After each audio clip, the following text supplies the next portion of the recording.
I'm almost like I almost like don't even care to talk about any news anymore.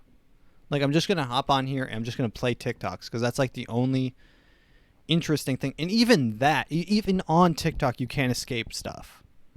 Like it's supposed to be a form of escapism, and you can't even escape there. Like TikTok, I'm like I just want to watch people of like I want to watch people doing videos where they're riding a skateboard down the Empire State Building or something, or they're jumping off the Golden Gate Bridge with like a bungee cord or something. I want to watch people doing crazy things, and I want to watch that. That's what TikTok's for. It's not for people getting on there and being like having hot takes. Like take your hot takes to Twitter, please.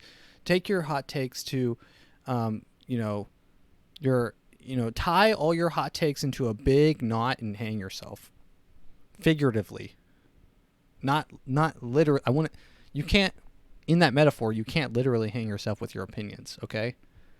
I'm saying to kill all your opinions. If you have a hot take on something, either one of two things is true, okay? If you have a hot take, it's already been said, or it's not worth stating. So why have a hot take at all? There's so many people out there that your take has already been had, or it's so bad and so dumb that the reason no one's had it is because it's retarded. And in which case you shouldn't advertise that to the world. I know I've had some hot takes before. But I think maybe I'm nihilistic. Let's see if the halftime show's over. I mean, I just want escapism, and I've actually interestingly enough, I feel like my subconscious wanted to escape more quicker than I realized I wanted to, because I've gotten really into reading the last few months, and reading's like the original escapism, right? It like J.R.R. Tolkien with The Hobbit.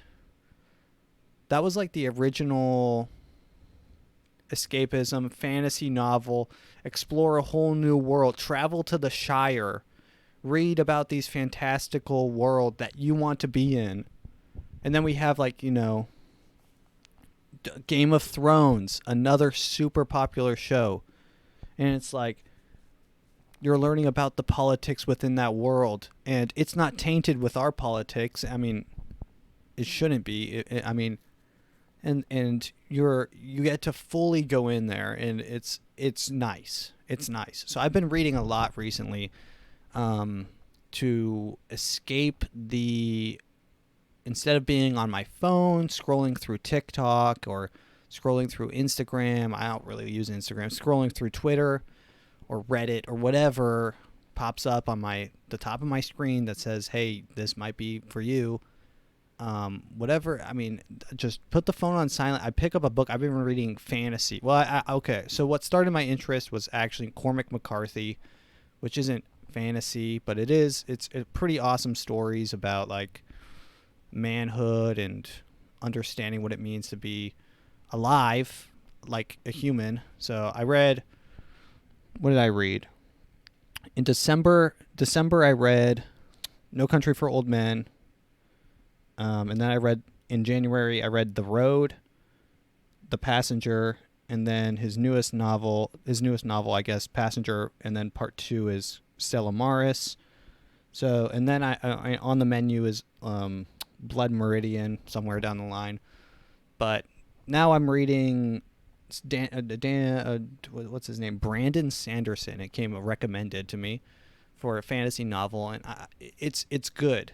It's good to be able to explore a world that is untainted. Like you try to explore a world now, and you try to watch a TV show, you try to dive into The Last of Us, and I'm not saying anything bad here, but you dive into the show and it's like everyone's having gay sex, but it's like, okay, yes, that it occurs more recently, but it's like I want to escape all the issues that everyone cares about, I don't want to have to care about those when I read.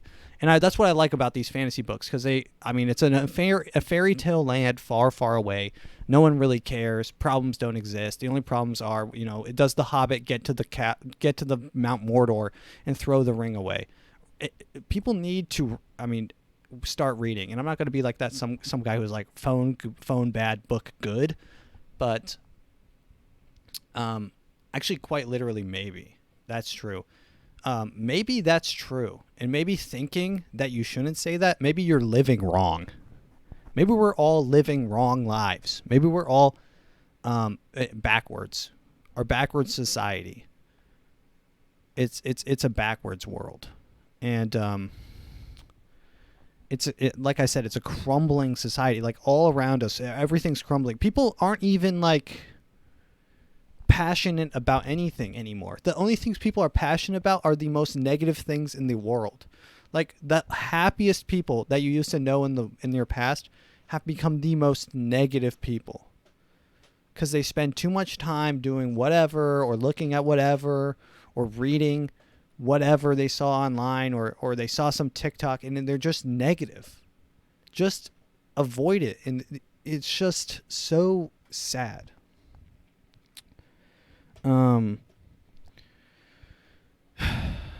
So that's my opinion on Sam Smith. My opinion on Sam Smith is, if you have an opinion, shove the opinion in your mouth and pull the trigger.